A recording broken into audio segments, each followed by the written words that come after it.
Ahoy, kamusta mga Repa Pips? Magandang yaman sa inyong lahat at sa video na to ay magkukwento tayo ng kwentong kutsero. So ngayon, makikita ngayon natin na malaki yung temporary gain ko dito pero meron din tayong malaking temporary loss na I don't even give a fuck. Since meron na akong early detection prediction projection dyan. Full sa idea, ito yung itsura. Ito yung itsura ng aking setup. Dito, pakuya-kuya-kuy lang tayo. Tinitingnan natin yan. Wala pa rin papupuntahan yan, kundi akit at akit lang din presyo. Lalo na meron akong early detection, prediction, projection on or before Friday at lalo na sa loob ng MA20. Ang panahon natin ngayon ay October 11, 2023. Tingnan natin total profits ngayong araw. $209. Kung titignan natin, sumatotal mula October 1 hanggang October 11, magkano nga ba ang sumatotal na kapital at total profits? So, may kita ngayon natin, i-modify natin ito ng October 1. Walang kapital, bukod sa sarado ang market kasi Sunday yon. October 1 hanggang October 2. Ayan, meron na tayong deposit $123.66 capital mismo. Unang pasok pa lang talo agad ng $50. October 3.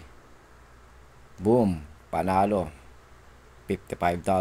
So, $95 pala minus 50 something, di panalo pa rin ako kasi talo tayo dito, di ba? Ito. Talo tayo, pero panalo tayo diyan konti. Okay. October 1 to October 4. Yan na total kita ng puunang $123.66. October 1 hanggang October 5, 300 na. October 1 hanggang October 6, 400 na. October 1 hanggang October 7, 400 pa rin. October 1 hanggang October 8, 400 pa rin. October 1 hanggang October 9, pak 551. October 1 papunta October 10, 796 na ang profits. Sa puhunang palagong pepot, $123.66. October 1 papuntang October 11, magkano kaya sumatotal na profits? $940. Sa puhunang kapital, $123.66 lang. Na-guess nyo? 123 lang. Subukan natin i-try yun na i-compute. $940 divided by 8 days lang na tinira trading time. Average gain per day $117.50. So ngayon sa pesos, magkano yung total profits na $940? Sabihin natin times 55. 51,700 ang kinita. So ngayon, kung gusto niyo matuto ng getong klaseng trading, scalping, magkaroon ng high success rate, winning rate with accuracy and consistency, sa pamamagitan ng mismong aking online masterclass, unti-unti mong matututunan kung paano nga ba magte-trade ng between sa high class na trade, low class na trade, mga ganon. Kumbaga, kada sabit bitaw mo, paano mo nga ba magagawa yung quality trade versus a non-quality trade? Quality trade, semi-quality trade, all the way sa non-quality trade. Ano yung non-quality trade? Pachamba-chambang kitaan. Ano naman yung semi-quality trade? Kumbaga, hindi naman siya totally ganun katindi, pero in the end, sa semi quality trade, panalo ka pa rin. May talo ka doon, pero mas majority ng iyong transaction, panalo. Yung high quality trade, ibig sabihin, malakihan ang kita doon ng kahit anong klaseng session. So, sa $940 na profits na yan, ito lahat ng transaction. Bilang tayo mga repa page ng talo o negative. 1, 2, 3, 4. Utangin na yung 4 lang. 4 lang talo. May kita ngayon natin dito, nag-withdraw pa ako ng 200. Nag-withdraw ulit ng another 200. Ano yon? 4 lang natalo.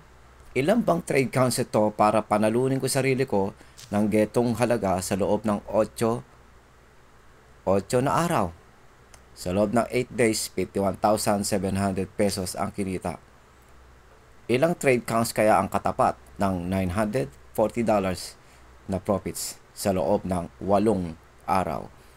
1, 2, 3, 4, 5, 6, 7, 8, 9, 10. 11, 12, 13, 14, 15, 16, 17, 18, 19, 20, 21, 22, 23, 24, 25, 26, 27, 38, 29, 30, 31, 32, 33, 34, 35, 36, 37, 38, 39, 40, 41, 42, 43, 44 trade counts. 4 lang yung mali. Ano to? Kagaguhan? So, paano mo ngayon babasahin yung getong klaseng portfolio? Hindi pa nga natin binabasa. 44. Meron pa nga dito. 44. 44 yung pagkaano natin. 44. 45. 46. 47. 48. 49. 50. 51. 52. 53. 54. 55. 50. Anak ng puta. 56 trade counts. Sabihin na natin 50 trade counts. 4 lang yung mali. Ano to? Magic? Ano to? Golden hands? Diamond hands? Naigets nyo? Kung gusto nyo matuto ng getong klaseng trading scalping, high accuracy, high consistency, with accuracy and consistency, yun nga, Alex Sonce online masterclass ang pantantos doon. Kung gusto mong matuto ng mga getong klaseng high skill set bilang day trader and scalper sa forex man, sa stocks, o sa crypto. Mag-value ng time.